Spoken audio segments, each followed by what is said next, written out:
Hello YouTube family. तर आज आपण पाहणार आहे आषाढ एकादशी स्पेशल भगर खिचडी. ती कशी बनवायची जेणे आपलं खाल्ल्याने पोटही भरेल आणि मनही तृप्त होईल. तर अशीच आज आपण बनवणार आहे भगर खिचडी. तर व्हिडिओ शेवटपर्यंत नक्की बघा. तर चला, इथं मी 1 वाटी भगर घेतली आणि भगर एकदम स्वच्छ भेटली होती आपल्याला, म्हणजे निवडाचं अजिबात काम पडलं नाही. भगर खिचडीसाठी लागणारं साहित्य बघूया. तर त्यासाठी 1 टमाटर बारीक चिरलेलं, 3 ते 4 मिरच्या बारीक चिरलेल्या, कढीपत्ता, शेंगदाणे आणि इथं बटाटे घेतले होते कट करून आणि 1 वाटी भगर घ्यायची. नंतर ठेवायची इकडं कढाई तापायला. कढाई गरम झाली की तेल घालायचं.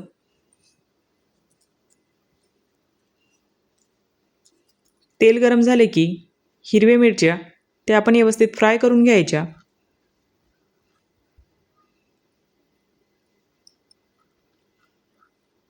हिरवी मिरची तर व्यवस्थित फ्राय करून घ्यायची. आणि हिरवी मिरची फ्राय झाल्यानंतर शेंगदाणे घालायचे आणि शेंगदाणे पण व्यवस्थित फ्राय करून घ्यायचे.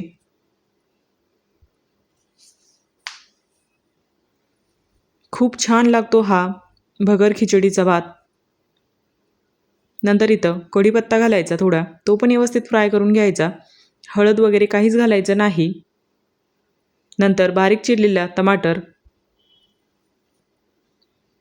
आता हे सर्व व्यवस्थित फ्राय करून घ्यायचं.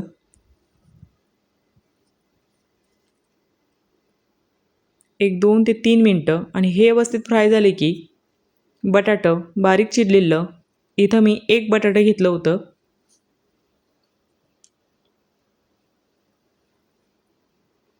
आणि ते पण व्यवस्थित फ्राय करून घ्यायचं.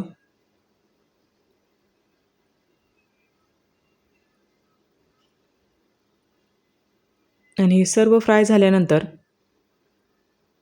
इथं 1 ग्लास पाणी घालायचं.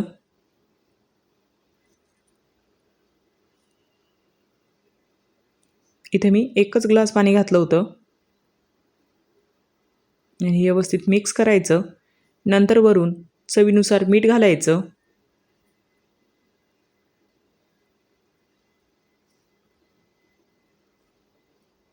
आणि छान आता याचा उकळ काढून घ्यायचा या पाण्याचा.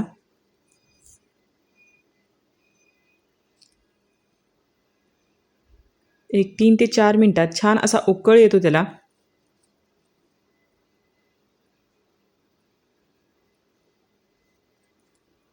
आणि हा याचा उकळ येईपर्यंत आपण इकडं भगर पण स्वच्छ धुवून घ्यायची.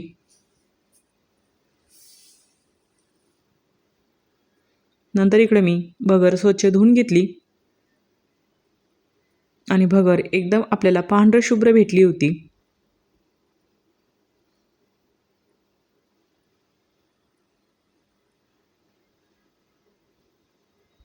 तर आता पंढरपूरची यात्रा आहे, तर त्या दिवशी सगळ्यांनाच उपवास असतो. तर अशी खिचडी एकदा नक्कीच करा.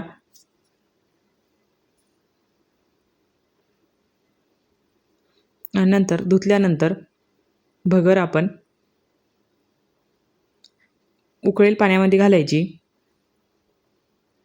आणि व्यवस्थित आता मिक्स करून घ्यायचं हे सर्व.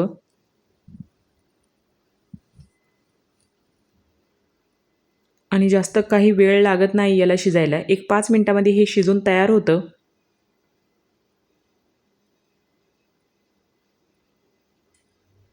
आणि 5 मिनिटं इथं मी हे शिजून घेतलं भगर खिचडी.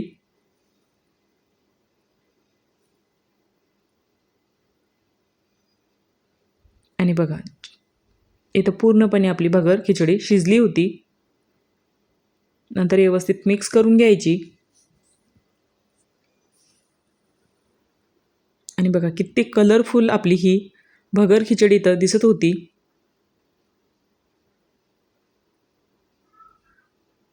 आणि याने तुम्हाला ॲसिडिटी पण होणार नाही. जर तुम्हाला साबुदाणा खायचा नसेल तर तुम्ही अशी भगर खिचडी करून खाऊ शकतात. म्हणजे पोट पण दिवसभर भरलेलं राहील.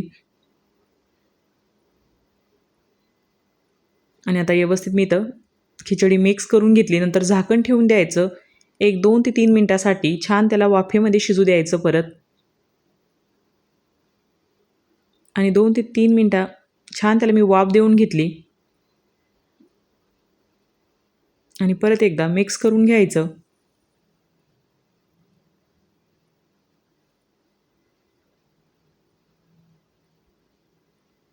छान अशी कलरफुल आपली ही खिचडी तर तयार झाली होती.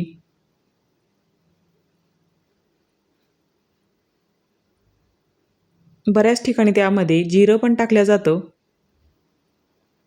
पण इथं मी जिरं वगैरे काहीच घातलं नव्हतं. आणि हे बघा असं बटाटा पण आपलं व्यवस्थित शिजलं. ज्यामध्ये आपण बटाटा घातलं होतं भगर खिचडीमध्ये, ते पण व्यवस्थित शिजलं.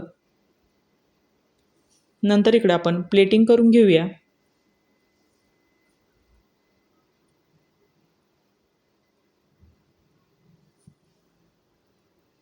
तर तयार आहे आपली अशी गरमागरम भगर खिचडी. तुम्ही याला नारळाच्या चटणीसोबत किंवा शेंगदाण्याच्या चटणीसोबत खाऊ शकतात, म्हणजेच आमटीसोबत खाऊ शकतात, शेंगदाण्याच्या किंवा खोबऱ्याच्या.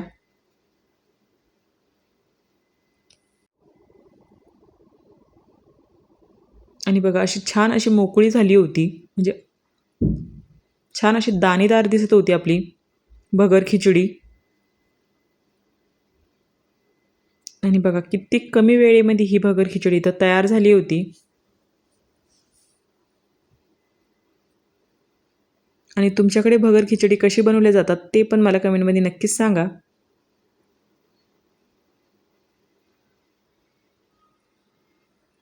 आणि तुम्हाला ही भगर खिचडी कशी वाटली कमेंटमध्ये मला ते पण सांगा. तर चला मग, थँक्यू.